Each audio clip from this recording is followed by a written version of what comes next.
Today on FluTac, we talk about the Blackhawk SERPA holsters. And I'll let you know my personal experience. Are these holsters dangerous for you and also those that you surround yourself with, and expect on you to protect them? Stick around as I address this controversy in FluTac, Armed Citizen Firearm Training Solutions.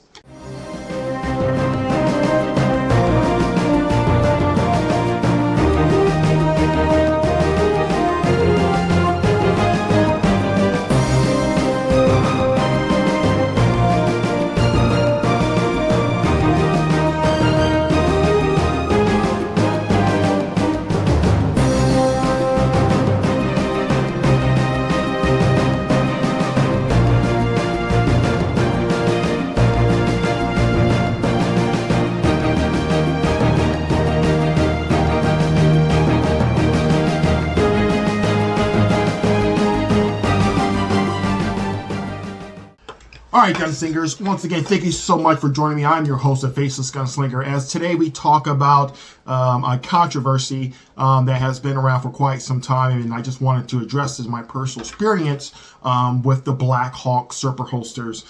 In a day and age, too, where we have a lot of equipment and firearms that are supposedly just shooting their own owners and things like that, too, as well, I really wanted to talk about my experience about these holsters personally. So this should be a really quick video. We all got stuff to do, like enjoy freedom out there. So real quick, as you guys saw for the intro, I'm an Army veteran, served overseas, and also have served in the infantry while I was over there in the military. And so I do have experience with these. My personal side of the house, I've concealed carry with Blackhawk holsters for quite some time.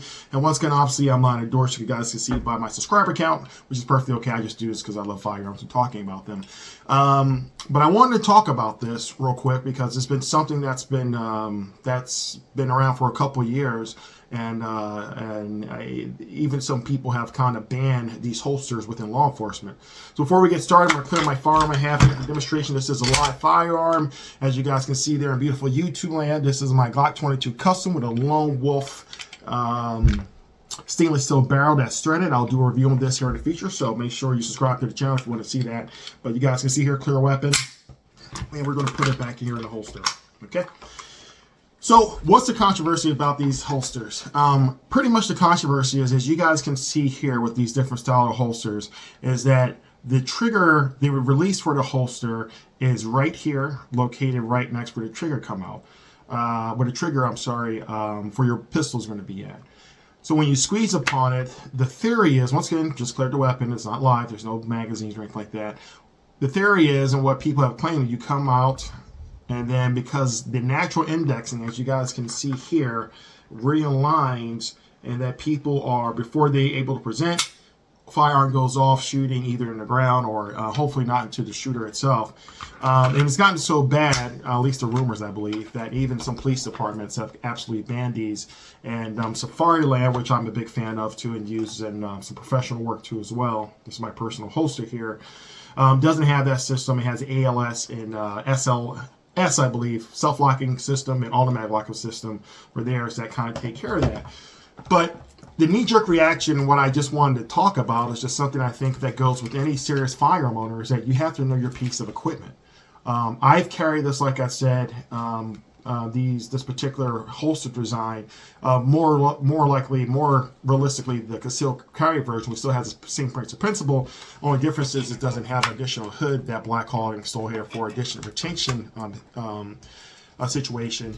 But I still love these holsters. I still train with these holsters, and I have put and trained with these probably thousands and thousands of rounds using these, using this holster, and I have never had an issue. Knock on wood. And, you know, so the problem is, I think, and this is just a controversy that goes into it, is that, you know, is there better holsters out there? 100%. But I think for us as firearm people, gunslingers, we have to know our equipment. And most importantly, something I'm a big proponent of, you have to train with your equipment. You got to go out there and kind of know it, you know. Like if you were a person out there who just got a brand new car, never had a chance to, you know, go on a driver's license, and then you just go out there with your brand new car and try to run a race in Indy 500, then you're not going to be very successful, right? And this is the exact same thing here. I think one of the benefits about these particular holsters, my position, is that it has a natural presentation when you want to get a really, really quick draw. In my experience, in my personal opinion, once the training can minimize that, is that compared to the Safari holster, which does have better retention, 100%. This has a lot more quicker presenting. And the concealed carry version of these Blackhawk holsters are really, really simple too, to the point where, you know, it doesn't have the hood and stuff, and it's a lot more smaller, but it's really, really good. And I've had no issues with it maintaining retention and being able to do what it needs to do. And I just heard a lot of people talk about just how these holsters are dangerous. Like I said, some police departments, I think, have actually banned them and things like that. Once again, I do not get sponsored. I'm too small of a YouTube channel, and I just wanted to give my 2 cents on this, you know. And what it comes down to, once again, it's simple. Basic firearm rules. You know, don't point it where you don't expect to destroy anything. Be where your backstop. Treat all weapons loaded all the time, and you know, keep your finger off the trigger, or booger pick, we say in the military, off the trigger until you're ready to take care of business or to present it to deal with any type of threat that you have. And like I said, I've used this a lot of times. For me, I just got a natural arc. You guys can see here. I squeeze, I come up, I exaggerate my trigger finger being out, and I have never had any issues with it, as you can see here. You know, and I think for a lot of times, based on what I've seen, both on the ranges and in professional settings, especially when time is induced, when you have time shots, people get a little bit anxious, and you know, it's there, and they're just probably not familiar or trained up with their holster, and they get a bang, and the weapon goes off.